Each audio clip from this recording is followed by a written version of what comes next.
A few moments later.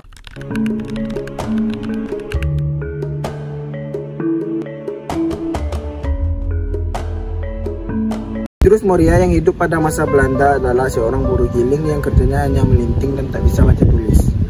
Idrus juga memiliki teman seperjuangan yang bernama Sujagat. Mereka berdua bekerja menjadi buruh di Klebon Pak Trisno. Namun sayangnya usaha Pak Trisno diambil paksa oleh Jepang untuk menjadi modal perang mereka. Ternyata Sujagat dan Idrus sama-sama jatuh cinta kepada Romaisa. Dan tentu saja Idrus mengetahuinya. Sebagai anak juru tulis, pastinya kehidupan Romaisa sangatlah sejahtera dan jauh dari kata kehidupan Idrus yang hanya buruh giling. Idrus merasa bahwa tidak yakin cintanya akan diterima oleh Romaisa. Idrus Moria memiliki visi misi untuk menjamin bahwa Romaisa akan hidup senang dengannya. Ternyata Sujagat sudah melamar Romaisa, nyaris diterima namun ditolak karena Sujagat tidak bisa baca tulis. Idrus yang sangat mengetahui langsung belajar baca tulis kepada Pak Trisno. Moria memulai usahanya dengan nama Kretek Merdeka dengan ia membeli sisa tembakau Pak Trisno dengan harga yang sangat murah.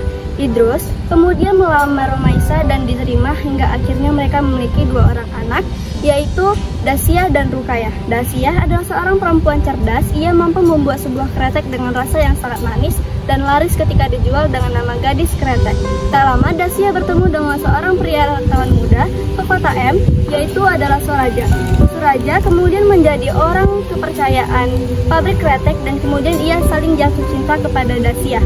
Soraja bahkan mengetahui resep rahasia pembuatan Gadis Kretek. Tak lama kemudian Soraja merasa bahwa ia hanyalah sebuah benalu yang hidup dengan bantuan calon mertua dan calon istrinya. Kemudian ia memantapkan diri untuk memulai membuat pabrik tersendiri dengan nama Kretek Cap Arit Merah. Ia mendapat modal dari PKI. Raja memberanikan diri untuk melamar Dasia dan diterima, lalu mereka menentukan tanggal pernikahan. Sebelum pernikahan mereka dimulai, tiba-tiba TNI menangkap orang-orang yang pernah terlibat dengan PKI. Soraja yang tahu akan hal tersebut langsung kabur menyelamatkan diri dan lari ke kota Kudus. Dasia dan Idrus diduga ada ikatan dengan PKI karena Soraja. Mereka ditahan dan disekap lalu dibebaskan bersyarat.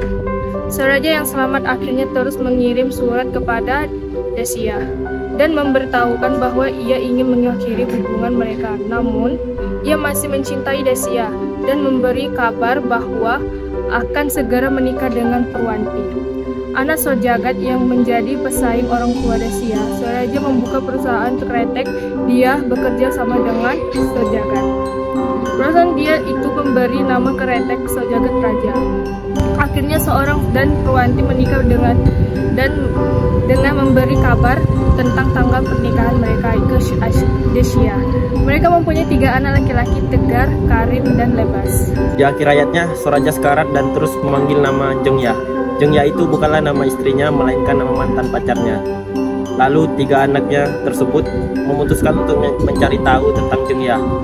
Lalu sang ibu pun terbakar api cemburu karena keinginan sang suami Soraja yang ingin bertemu dengan Jengya. Dan mereka terus mencari tahu tentang Jengya hingga ke Jawa dan akhirnya bertemu dengan Rukaya. Dari situ mereka mengetahui bahwa Jengya adalah Dasia yang telah meninggal karena melahirkan. Sebelum meninggalnya Dasia, dia sempat memukul jidat Soraja dengan semprong Metromax dan meninggalkan luka. Itu ia lakukan bukan karena ia cemburu, melainkan ia tahu bahwa Soraja telah mencuri resep kretek Dasia